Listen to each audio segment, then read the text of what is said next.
And welcome to this week's edition of the Reigns on the Cardinals podcast. Mike Raines, Rob Raines here on STLSportsPage.com as we count down the days to the trading deadline. Mike, good afternoon. Glad to be here. It's exciting times. We got a lot to talk about. We've got a lot to talk about. As we record this session here on Thursday, we're 5 days away from the trading deadline, 5 o'clock St. Louis time on Tuesday. All the rumors are going to start flying, and I will put out one disclaimer before we get into any kind of serious discussions that you and I are going to have back and forth, different proposals. I caution anybody who is a frequent refresher on Twitter, any other social media, ignore about 90% of the comments that you're going to see between now and Tuesday because they're not going to be accurate. Oh, we're going after this guy, or we're going after that guy, or what's the rumor we can start now? We're going after Garrett Cole, or there you go. I like him. Who else can we go after? How about Aaron Judge? We'll make a 2-for-1. Oh, we're going to sign Trevor Bauer. How about that one? Oh, I like that guy too. Okay.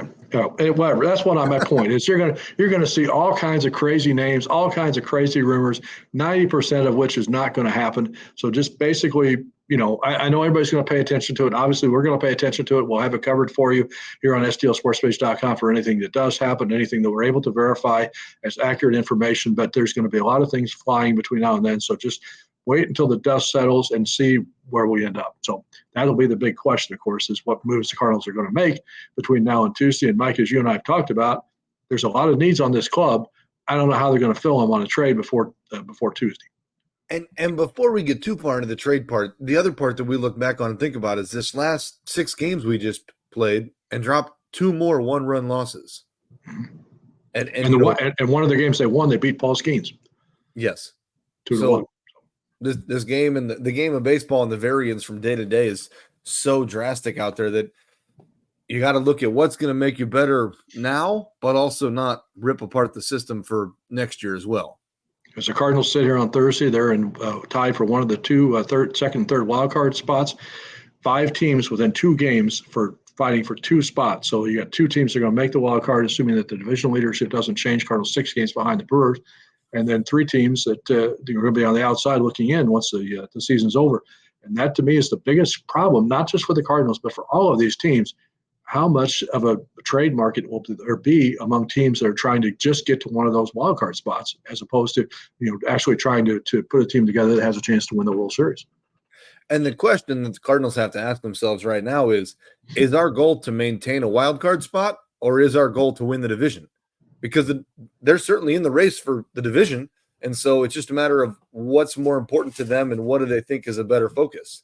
Now, maybe the Brewers are in a little bit of trouble. We'll find out here shortly with what happens on Christian Yelich. She seems to find some list today, so maybe that changes their trade plans too. I saw Pat Murphy talking about that the other day, and he said, "What do you want us to do? Go out and get Vladimir Guerrero Jr.? Like, it's not going to help us." There's a rumor. Yeah, let's start that rumor. Yeah.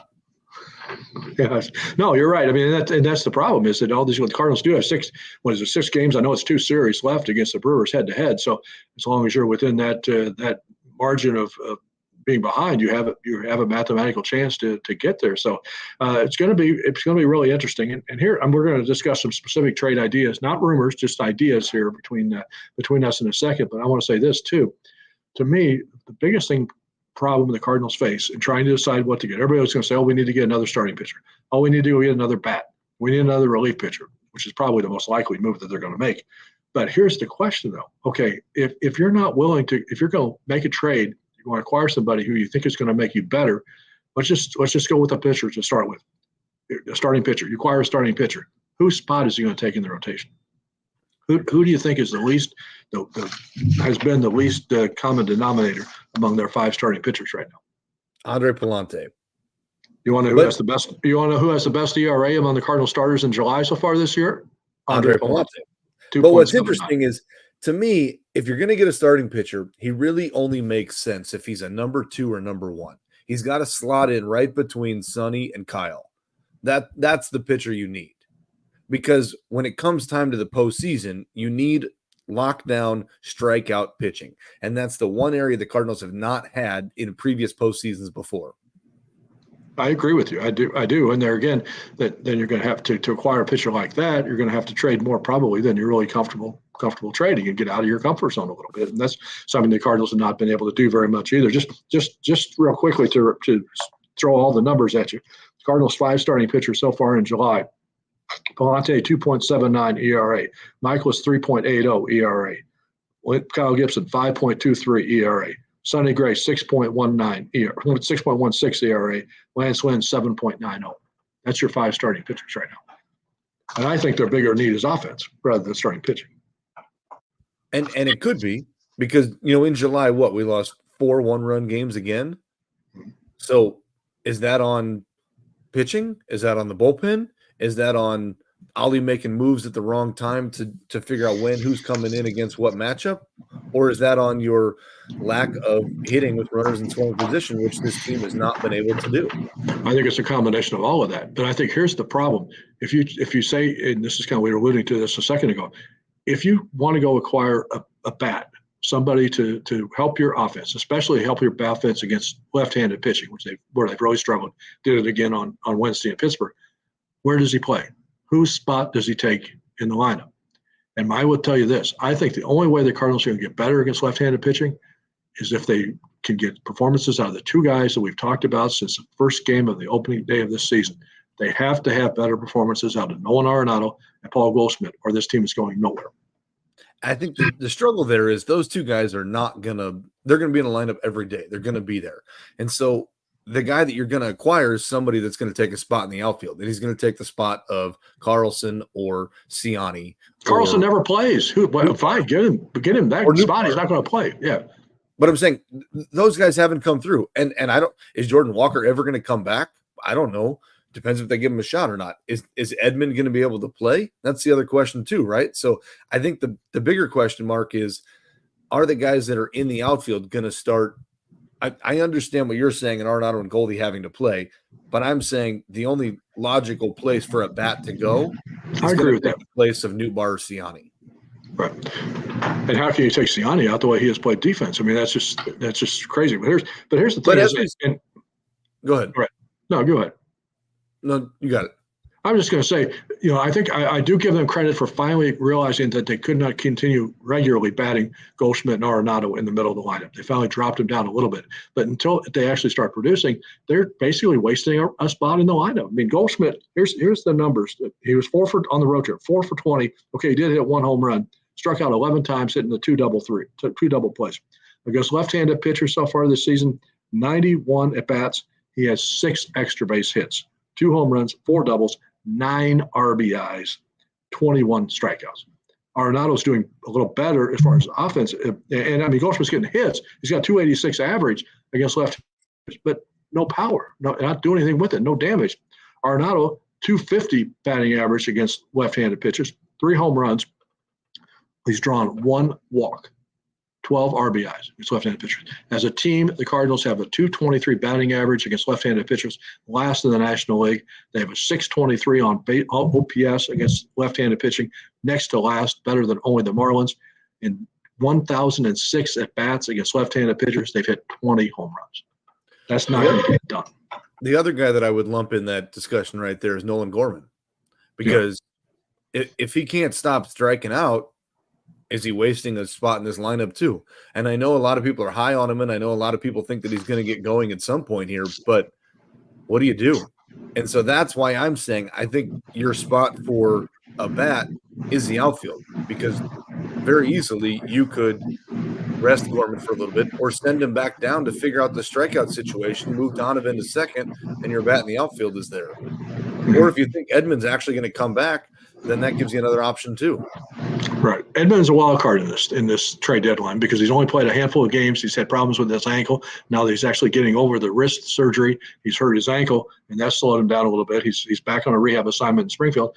I don't think he's going to play enough between now and next Tuesday for you really to get an idea when he's going to come back or how he's going to play. It also hurts his trade value if you were possibly considering trading him because he is signed for next year. But I don't see how they can do it. The other wild card is Riley O'Brien, who has started his rehab assignment in Memphis, was obviously a guy that they really liked in spring training before he got hurt, in the first series in Los Angeles. So that could be a guy that gets, added to your mix in the bullpen as well here shortly.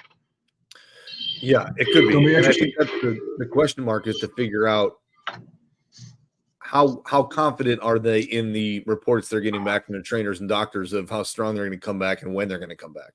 Right. All right. So you've got some ideas for trade. Before I've got a group of guys that I'm going to talk about as the possibilities for the Cardinals to actually trade, but you're going to approach it from the other direction. As we talk about, the first option here, is somebody that could probably fill both roles as we think about this. Is the most likely candidate for the Cardinals to go out and get is a guy from the Chicago White Sox and Eric Fetty. He's signed through next year. He's probably not going to take a lot to do. He's got a 2-year, $15 million contract, so it's really kind of favorable in that sense. But my question for you that I'm going to throw out here is, how would Cardinal fans take this, or how would the Cardinals take this if they tried to throw in an extra player with Eric Fetty in Tommy Pham? Yep, I've thought about that as a possibility. I also think they've got another guy that the Cardinals think that might be able to add into their mix, and it's a reunion player would be John Brebbia, who's had a good year for them in the White Sox bullpen. And I was thinking that too from Brebbia's standpoint. But I'm saying, as we look at a bat, I know a lot of people have mixed opinions on Tommy Pham, but if you look at his offense against left-handed hitting or left-handed pitching specifically, he fills that need a little bit. And he actually wanted it. Been very good, but he is hitting leadoff for them. And I think he wanted to come back here before the season started when he was a free agent, but the Cardinals didn't have much interest in talking with him. That's what it sounded like too. Now, so the question at the time, they thought they had plenty of outfielders, so I could understand it too. And I think the question is, as we talk about a guy like Eric Fetty, what do we think it would take to get a guy like that from a Cardinals standpoint? Well, that gives you two guys that I think are very much on the trading block. One is Dylan Carlson, who we just mentioned a few minutes ago. And I think it's probably about time that he gets a fresh start somewhere else. He just blocked here for whatever reason, victim of really unfortunate timing with that injury in Mesa right before the start of the season. He was going to be the starting center fielder. The domino effect of that has just been bad for him, bad for Victor Scott. I think it's time for him to go someplace else, get a fresh shot to play every day and just see what he can do. He's 25 years old. I think a lot of people think, oh, he's never going to make it. But I still am a very strong Dylan Carlson fan. I think he's gotten jerked around here for too long. And I know part of that is because of the injuries, but I don't see him ever getting a chance to really be an everyday outfielder here. And he deserves that chance somewhere else. So I would put him in that deal. And I think you could put a guy like Gordon Graceffo in that trade. And I just think that he's also a guy that, for whatever reason, they'll bring him up to pitch once, but they just won't have bring him up to fill a spot start. They'd rather start Matthew Libator in a bullpen game on Wednesday when Graceffo was scheduled to pitch on Tuesday night for Memphis. Could have very easily held him over and let him make that start on Wednesday in Pittsburgh, and he didn't do it. So that tells me that they're still a little bit shy of what he thinks he's going to do. So I'd be willing to put him in that deal. It seems like a very telling sign that they're opting to start Palante and Matthew Libator over guys that have been starters the entire time down in Memphis, like Graceffo, right? Because that game on Wednesday is a perfect example of why Graceffo wasn't pitching that game. And there may be some roster rules and stuff that I'm not, all fully vested on, that because of maybe how many days he's been down since he made that other spot start. But it seems to me that there would have been a couple ways to maneuver that roster a little bit to get him to start that game if you really wanted to. Yeah, I think so too. All right, so we just made one trade. What are we going to do next? I think the next guy, if Fetty is not on the list there, the next most likely possible candidate is a guy like Tyler Anderson from the Angels, because you're looking at teams that are not necessarily trading their one or two, but guys that are proven starters, and that's something that the Cardinals are going to do without costing a lot for them to get. I would mention that one thing I forgot to say this when we were talking about Fetty just a second ago, then we can flip over to Anderson, is the one thing I like about that trade is that he's also signed for next year. It's not just a rental player for the rest of this season. So I think we're going to be right back in this boat over the winter, looking to add starting pitchers over the winter too. And I don't know, I didn't dive in enough to know what Tyler Anderson's contract is, but I think most of these guys that I put on this list are not rental players with the exception of one. Okay. Yeah, I think I've heard both of those guys' names, obviously not just specifically tied to the Cardinals, but as being available in potential trades that you would think maybe would be the kind of guy that the Cardinals would acquire. And then another one, two other names I've heard out. One is Zach Eflin of Tampa Bay, is a guy that I think is somebody that they would have an interest in, and probably perhaps at a little bit greater cost in terms of prospects that you would have to trade. And then, Detroit's going to make a couple moves probably with pitchers. Obviously, one of them we're very familiar with here in St. Louis. I don't see that happening. A guy that you would love to go get is Mr. Scuball, who could be the American League Cy Young winner this year. Again, but he's right there behind Garrett Crochet as far as the prospect haul that it's going to take to get them. I just don't see the Cardinals doing that. Another guy that I see out there is in Toronto, lefty, Yusei Kikuchi. Mm-hmm. And he's an interesting guy because this year hasn't gone the way that he's wanted to. A little back and forth, a little injury. But he's a big strikeout guy when he's right. And right now you're kind of feeling the need for what Steven Matz was. And so does a lefty help fill that role a little bit more? So there's another interesting – there are some very interesting arms out there in starting pitching options. But as we mentioned, the question is going to be, it's not just the Cardinals trying to decide what they want. They are competing with all of these other teams. We mentioned the five teams right now within that wild card hunt in the National League. That didn't even take into account the American League teams that are trying to get a playoff spot. So the number of teams that actually are out of the playoffs, you have players to trade that you would want, is minimal to start with. And then the competition among all these teams that are wanting to acquire one of these guys, that's going to drive the price up. And whether the Cardinals do anything or not, we just have to wait and see. Speaking of the American League, here's my one rental target for starting pitching. There's a team in the American League that's 5.5 games out of the wild card. So the question is, they got to figure out where they're going. This particular player has cost them a lot of money and has not pitched the way they've wanted this year. So do the Cardinals have interest in bringing Max Scherzer to St. Louis? He's a rental, but I will. Is the potential there? I think the potential is there, but I will say this. I have seen references to the fact that Scherzer has said he's not interested in trading, waiving his no trade clause. Whether he would do that to come to St. Louis or not, I don't know. Obviously, the Cardinals in Texas have a history of making trades. They did it last year at the deadline. What that would require you to trade, I don't know.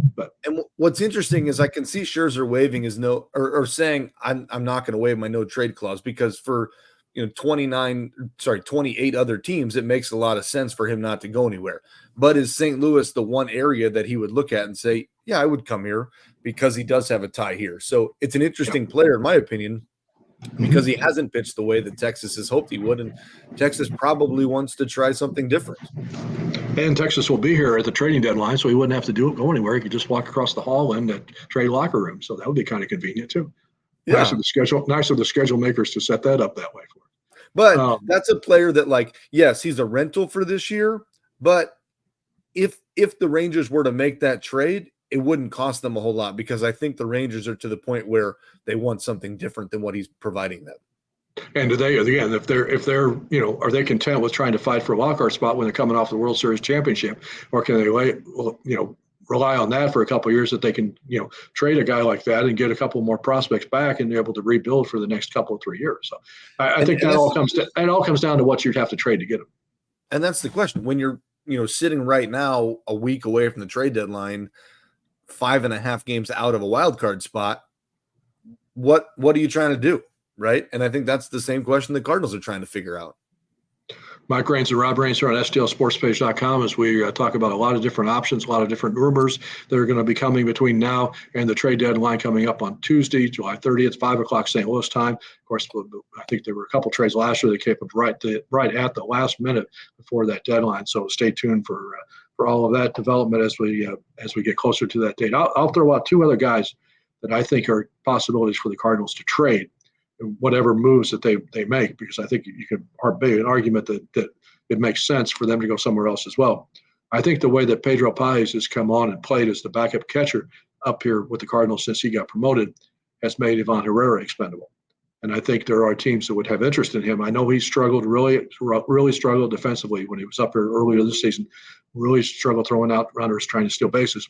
But I would say this, there are probably a lot of teams, especially in the American League, even with the new rules, where stealing bases is still a very low priority on their part of their game. So sometimes there'd be a catcher that maybe it's not as important to them to be able to throw up guys as how much as he will be able to help offensively, because we have seen that he is a very good right-handed hitter. He can also DH. I think it wouldn't be a stretch to see if, especially over the winter coming into the season next year, that maybe see if he can play some games at first base. So I think that there's a possibility of Herrera being in the move, because not only is Páez obviously really impressed the Cardinals at the big league level, but you've got a guy named Jimmy Crooks, who's becoming one of their better prospects, catching every day in Springfield at Double-A. They've got a kid named Leo Bernal, who is a very good, promising catcher playing at Peoria every day. So it would not leave the system in a drought of catching prospects if you were able to move him in a deal.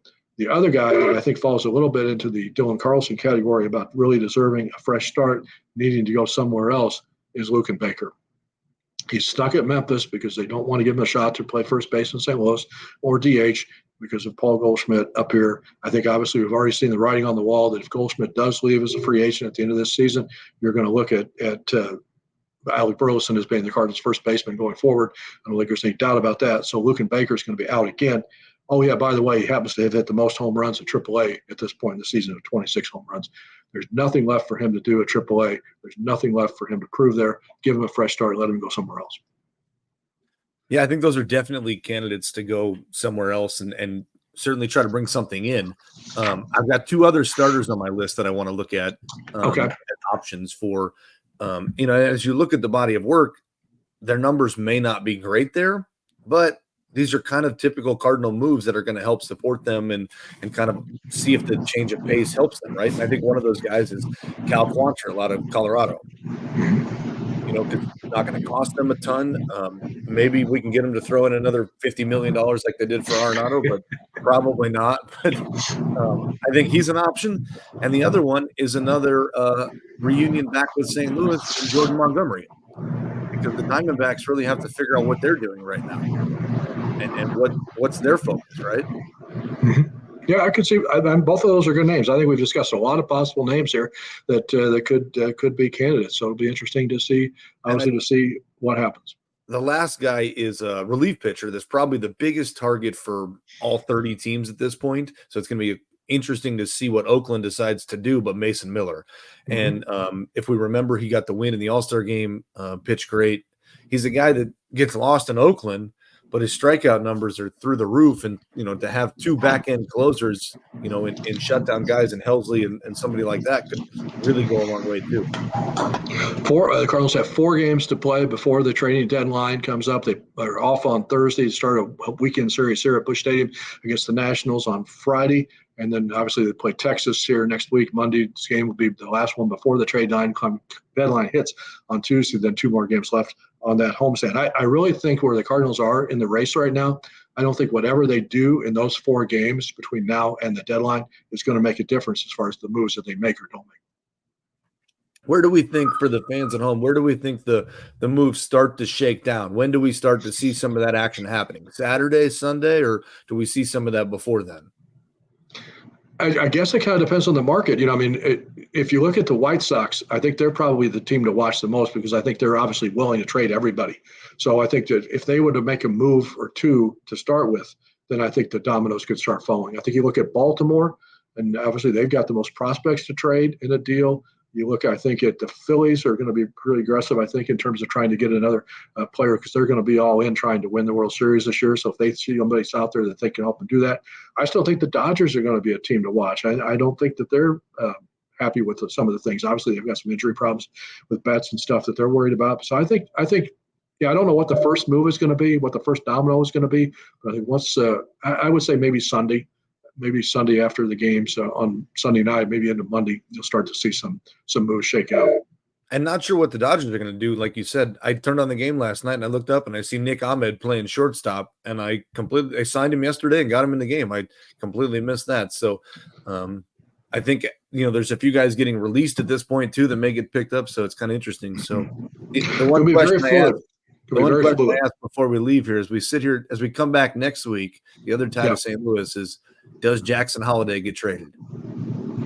I don't think so. I would put him in the same category as I would say Jordan Walker. I know that, he's obviously a big name and obviously a guy that, the Orioles did not play as well as they wanted when they called him up this year, but I don't think they're ready to pull the trigger on that. Same thing with Jordan Walker. There's going to be a lot of rumors about the Cardinals to trade Jordan Walker in one of these deals next week. And I don't see it happening. Number one, he hasn't had a very good year, and I just don't think they're ready to trade him at this point when his value is dropped. And it just seems like the Cardinals always either, whenever it comes to making a trade, there's just timing is just never quite right. Whether it's either way too late, don't do it on when you should. I mean, so and I just think they're so reluctant to trade a guy, especially when you've traded some of the outfielders that this team has traded, who've gone on to play very well somewhere else. I don't want to think they want to risk Jordan Walker being the next guy to do that without giving him another chance here. You just kind of write off this year, let him finish the year down there, work out this winter, come back fresh next spring. Let's see what happens. You never know. I mean, anything could happen. We could get off this podcast and they make a trade 5 minutes later. I mean, it could happen. But I would be very surprised if his name is one of those that's included. The one thing that we can agree on is there will be lots of rumors flying, and there will be lots of trades that happen. So it's going to be an interesting weekend to watch. So make sure you don't fall for any fake Twitter accounts. Make sure you see the verified accounts there and have people that you trust, that you follow, that get the inside information. So, and we'll obviously if something happens, we'll be all over for you here on STLSportsPage.com. Mike, thanks for the visit. We'll be watching and see what happens. Have a good weekend yourself. Yeah, let's see what happens. For Mike Raines, this is Rob Raines reporting for the Raines on the Cardinals podcast here on STLSportsPage.com.